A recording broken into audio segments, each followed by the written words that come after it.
Hi everyone, Maria here, and welcome to Season 1 of GGUTTALKS, GGUTT, a podcast focusing on business and tech for good, experience design, and gut feelings. I was in the family of one of the big family, right?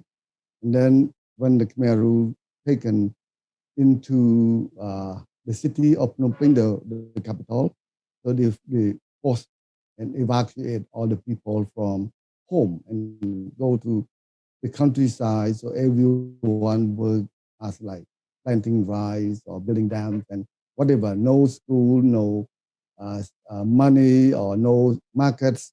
So everyone just like work in the rice field. And a lot of people, die because of, uh, could not be adapted to the cruel environment.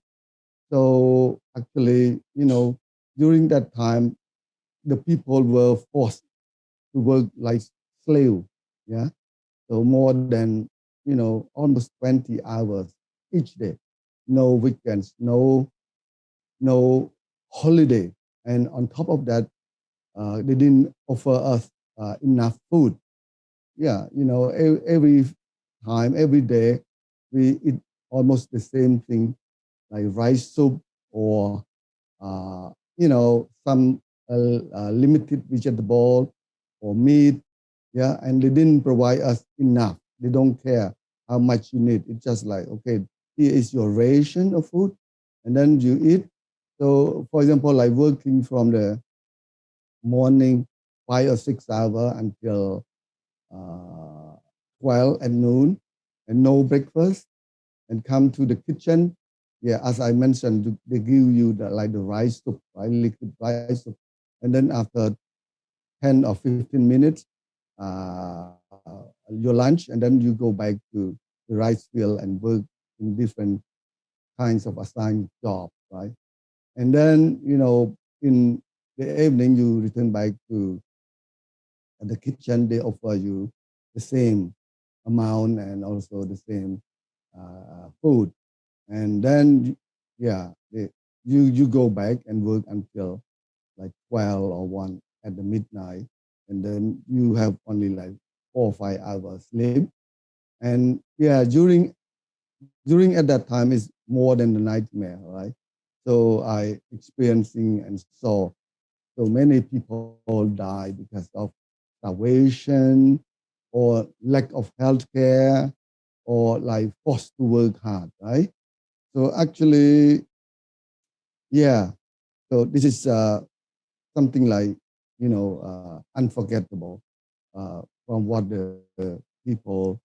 And then, as I mentioned that after almost the 4 year in genocidal regime, I was became the refugee. Yeah, at the early stage, I myself, I didn't know where my family or my sibling located because, during the Khmer Rouge, everyone spread out, right? No family, no father, no mother. That's what they say, right? And just listen to Angka. It means like organization. It means the leader of the Khmer Rouge, right? And then, yeah, I fled out the country during the, Khmer Rouge, uh, uh, you know, was, uh, taking power by Vietnamese. So a lot of people, including I myself, we so scared because we took that opportunity to escape from the country.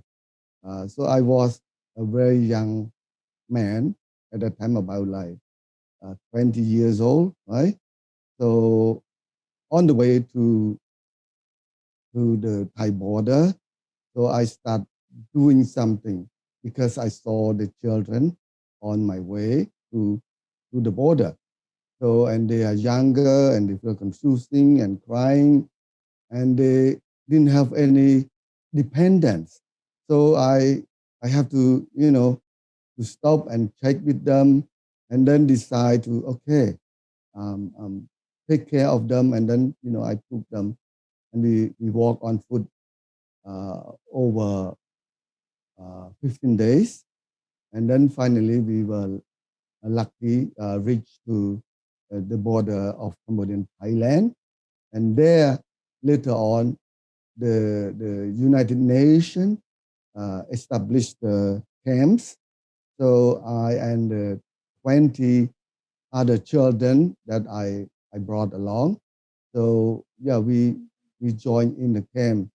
And later on, more people rushed to, as like refugee, escape from Cambodia to the camp.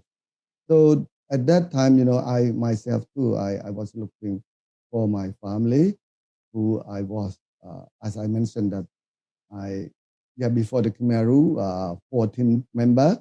And then, at that time, I was looking for my own family. I also helped to find the family of the children that I was taking care, right? So with a few of them, luckily they found their family, and the rest of them know where to go. So I keep continue to taking care under this support of the United Nations, right? And in fact, I met a woman who would become my wife. And then, together we decide to, taking care the rest of the kids in the camps. And then we continue to support them. And actually I spent 12 years in the refugee camp. And in 1992, the UN have arranged for repatriation all Cambodian refugees after ending of the war, right? So we returned back to Cambodia. And then, I took along with me my family and around 15 children that we foster in early stage that I mentioned that we escaped from Cambodia. So you were 20 years old, and just going back as you were talking, it made me realize it was like more of your gut feeling that actually allowed you to, something triggered that you can't leave those kids alone, and made this decision, this life-changing decision in that sense, to foster 15 kids in a refugee camp and then move back to Cambodia. Were you ready at 20 years old? Actually, initially, I was not attempting to take care any kids because I was so scared. And